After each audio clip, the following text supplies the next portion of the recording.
بسم اللہ الرحمن الرحیم۔ علامات قیامت کا باب زیر مطالعہ ہے۔ ہم نے اس میں صحیح مسلم کی ایک روایت کا مطالعہ شروع کیا تھا جس کا رقم ہے 158۔ اس کے بہت سے حصے زیر بحث آ چکے ہیں۔ اس میں قیامت کی 3 ایسی نشانیاں بیان ہوئی ہیں جن کے بارے میں اس روایت میں یہ بتایا گیا ہے کہ جب وہ نشانیاں نمودار ہو جائیں گی تو کسی کا ایمان پھر اس کو نفع نہیں دے گا، یعنی توبہ کا دروازہ بند ہو جائے گا۔ نشانیوں کی ابتدا کہاں سے ہوتی ہے، قرب قیامت کی کیا نشانیاں ہیں اور وقوع قیامت کی کیا نشانیاں ہیں، یہ ہم ایک ایک کر کے دیکھ رہے ہیں۔ اس میں جو تینوں نشانیاں بیان کی گئی ہیں ان کی وضاحت بھی ہو گئی۔ دجال کی نشانی کے بارے میں میں اپنا نقطہ نظر واضح کر رہا تھا۔ اس میں اتنی بات میں نے بتا دی تھی کہ لفظ دجال تنہا نہیں آیا، روایتوں میں المسیح الدجال کے الفاظ آئے ہیں، اور المسیح الدجال کا جو مطلب لوگوں نے عام طور پر سمجھا ہے وہ صحیح نہیں ہے۔ عربیت کی روح سے اس کا صحیح مفہوم یہ ہے کہ وہ شخص جو جھوٹا مسیح ہونے کا دعویٰ کرے گا، یعنی دجال کا مطلب ہے فریب دینے والا، جھوٹ بولنے والا، لوگوں کو دغا میں مبتلا کرنے والا۔ یہ دجال کہتے ہیں، دجل و فریب اردو زبان میں بھی بولتے ہیں، یہ وہی لفظ ہے۔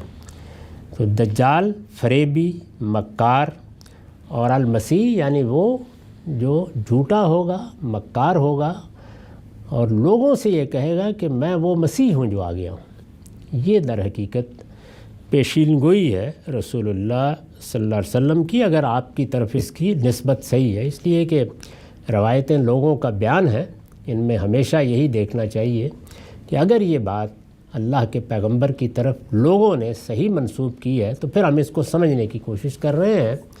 اس کا پورا امکان ہوتا ہے کہ بات ہی صحیح منسوب نہ کی گئی ہو۔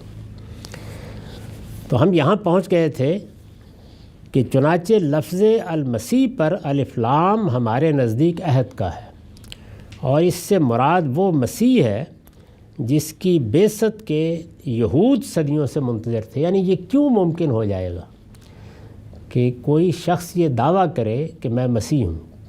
ظاہر ہے کہ جب بھی کوئی اس طرح کی بات ہوتی ہے تو اس کے پس منظر میں کچھ حقائق ہوتے ہیں، ورنہ کون سنے گا کسی کا دعویٰ؟ اگر اللہ تعالیٰ نے پہلے دن سے پیغمبر بھیجے ہی نہ ہوتے تو پہلی دفعہ کوئی آدمی آ کے کہتا کہ میں پیغمبر ہوں تو کون اس کی بات سنتا؟ ایک پس منظر ہوتا ہے جس میں کوئی بات کہنے کی گنجائش پیدا ہوتی ہے، وہ پس منظر سمجھ لینا چاہیے۔ لفظ مسیح کے بارے میں جو کچھ میں نے عرض کیا اس کا خلاصہ کر دیتا ہوں۔ یعنی کیا چیز تھی؟ بنی اسرائیل کے ہاں یہ روایت تھی کہ جب کوئی نیا پیغمبر آتا تو جانے والا پیغمبر، ان کے ہاں چونکہ یہ معاملہ پے در پے تھا، یعنی ایک پیغمبر دنیا سے اسی وقت رخصت ہوگا جب کہ دوسرا آ جائے گا، تو آنے والے پیغمبر کا مسح کر کے، یعنی سر پر کچھ تیل کے قطرے ڈال کے مسح کر کے گویا اس بات کا اعلان کیا جاتا تھا کہ اب میرے بعد یہ جانشین ہے۔ یہ طریقہ تھا ان کے ہاں، اس سے یہ لفظ مسیح بنا۔ مسیح وہی مسح ہے جیسے ہم بھی بولتے ہیں، تو مسیح بنا، یعنی یہ گویا فعیل بمعنی مفعول ہے، وہ جس کو مسح کیا گیا، اس سے یہ مسیح کی اصطلاح بن گئی۔ سیدنا مسیح علیہ السلام، عیسیٰ علیہ السلام یعنی ابن مریم، وہ اللہ کی طرف سے یہ مسیح ہو کر آئے، یعنی ان کے لیے دنیا میں کسی اعلان کی ضرورت نہیں پڑی، وہ اعلان اللہ کی طرف سے کیا گیا۔ بچپن میں انہوں نے کیا، گہوارے میں کیا، وہ ایک غیر معمولی معاملہ ہوا، اس لیے کہ بنی اسرائیل کے خاتمے کا وقت آ گیا تھا۔ اللہ کی ایک منتخب قوم اب دنیا سے ہمیشہ کے لیے اپنی منصبی حیثیت کے لحاظ سے ختم کی جا رہی تھی، تو اللہ تعالیٰ نے اس طرح سے مسیح بھیجا۔ ان کو اس لیے المسیح کہا جاتا ہے، یعنی وہ صرف مسیح نہیں ہے، مسیح تو سب کے سب تھے، وہ المسیح ہیں۔ یہ گویا دی کے ساتھ ان کو متعارف کرایا گیا۔ اسی وجہ سے ہم عام بولتے ہیں مسیح علیہ السلام، مسیح علیہ السلام، ہر آدمی جانتا ہے کہ اس سے مراد کیا ہوتی ہے؟ سیدنا عیسیٰ علیہ السلام۔ اس کا نتیجہ کیا ہوا؟ نتیجہ یہ کہ پوری بات واضح ہو گئی کہ کہ کوئی شخص آئے گا اور وہ یہ کہے گا کہ میں وہی مسیح ہوں جس کو آنا تھا۔ سوال یہ ہے کہ مسیح تو آ چکے، تو اس لیے یہ ممکن ہوگا کہ یہود نے ان کو نہیں مانا، یعنی وہ آج بھی انتظار کر رہے ہیں۔ ان کے ہاں پیشین گوئی موجود تھی سیدنا مسیح کے آنے کی، وہ پیشین گوئی جگہ جگہ بیان ہوئی ہے، وہ انتظار کر رہے تھے، اور ان کا تصور یہ بن گیا تھا کہ جس کو المسیح کہا گیا ہے وہ جب آئے گا اللہ تعالیٰ کی طرف سے، جب اس کی بعثت ہوگی، تو اس وقت ہم جس ادبار میں پڑے ہوئے ہیں، جس زوال میں جیسے مسلمانوں کا حال ہے، تو وہ آ کے ہمیں اس سے نکالے گا اور داؤد کی سلطنت بحال کرے گا۔ یعنی یہ چیز ان کے ہاں ایک عقیدہ بن گئی تھی، اب بھی ایسے ہی، اس وقت بھی وہ یہی انتظار کر رہے ہیں کہ جیسے ہی مسیح علیہ السلام آئیں گے تو ان کی بعثت کے بعد ان کی وہ پرانی سلطنت، ان کے خوابوں کی سلطنت بحال ہو جائے گی۔ دنیا میں ان کا ایک لحاظ سے اقتدار قائم ہوگا، اور اس اقتدار کے حدود اربع کیا ہوں گے وہ ان کے ہاں طے ہیں۔ اس کو وہ داؤد کی سلطنت کہتے ہیں، یعنی ان کی تاریخی روایات کے مطابق سیدنا داؤد کے زمانے میں جو پورا علاقہ بنی اسرائیل کی سلطنت تھا، اور یہ ذہن میں رہے کہ اس میں جزیرہ نما عرب بھی شامل تھا، اس میں یہ عراق شام کے بعض علاقے بھی شامل تھے، یہ ساری سلطنت وہ کہتے ہیں کہ بحال ہو جائے گی۔ اس مسیح کا اس وقت یہود انتظار کر رہے ہیں، جیسے ہمارے ہاں بھی لوگ حضرت مسیح کا انتظار کر رہے ہیں، تو وہ اس طریقے سے ان کا انتظار کر رہے ہیں۔ مسیحی یعنی جو نصارہ ہیں، عیسائی ہیں، وہ بھی انتظار کر رہے ہیں۔ وہ اس لیے انتظار کر رہے ہیں کہ ان کے نزدیک وہ صلیب سے اتار لیے گئے اور 3 دن کے بعد زندہ ہو گئے، تو اب وہ کہتے ہیں کہ وہ پھر آئیں گے۔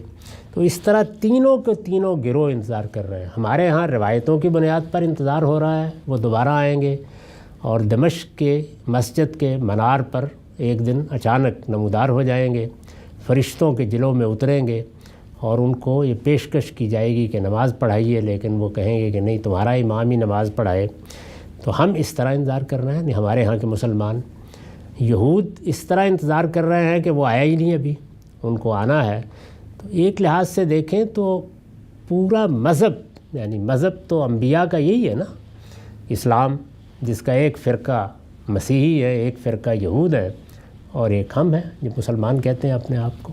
تو سب کے سب انتظار کر رہے ہیں۔ یہ پس منظر ہے جس میں اگر کوئی آنے والا آ کے واقعی دعویٰ کر ڈالے کہ میں وہی ہوں جو آ گیا ہوں، تو ایک مسئلہ تو پیدا ہوتا ہے نا، دعوے کے لیے گنجائش بن گئی۔ یہ ہے پس منظر۔ چنانچہ المسیح پر الف لام ہمارے نزدیک عہد کا ہے، اور اس سے مراد وہ مسیح ہے جس کی بعثت کے یہود صدیوں سے منتظر تھے۔ اس انتظار کی وجہ ان کے نبیوں کی یہ پیشین گوئی تھی کہ ان کے پروردگار کی طرف سے ایک مسیح آنے والا ہے۔ ان کے ہاں پیشین گوئی اس صورت میں ہے، ایک مسیح آنے والا ہے جو اس ذلت سے انہیں نجات دلائے گا جس میں وہ صدیوں سے مبتلا ہے۔ ان کے لیے بھی یہ ایک بڑی پیشین گوئی ہے۔